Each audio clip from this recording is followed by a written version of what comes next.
வணக்கம். இன்று நான் பேசப் போகும் தலைப்பு தமிழ் மொழியின் பெருமையாகும். தமிழ் மொழி உலகின் மிகவும் பழமையான மற்றும் சிறப்புமிக்க மொழிகளில் ஒன்றாகும். ஆயிரக்கணக்கான ஆண்டுகளாக வளர்ச்சி பெற்று இன்றளவும் உயிருடன் பேசப்பட்டு வரும் செம்மொழி தமிழாகும்.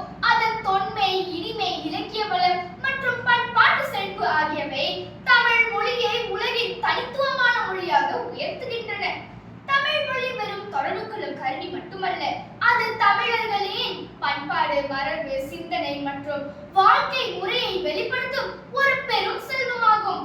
தமிழ் இலக்கியங்கள் தமிழ் மொழியின் பெருமையை உலகுக்கு எடுத்துக்காட்டுகின்றன.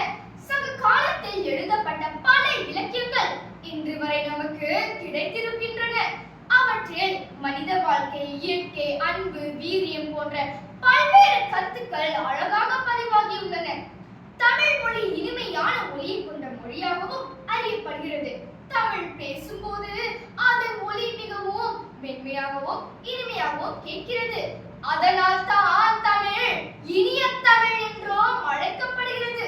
மேலும் தமிழில் பல கவிதைகள், கதைகள், பாடல்கள் மற்றும் நாடகங்கள் எழுதப்பட்டுள்ளன.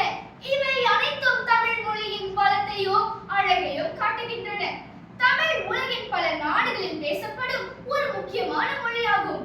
இந்தியா, இலங்கை, சிங்கப்பூர், மலேசியா போன்ற நாடுகளில் வாழும் தமிழர்கள் தங்கள் தாய்மொழியை பெருமையாக பேசுகின்றனர்.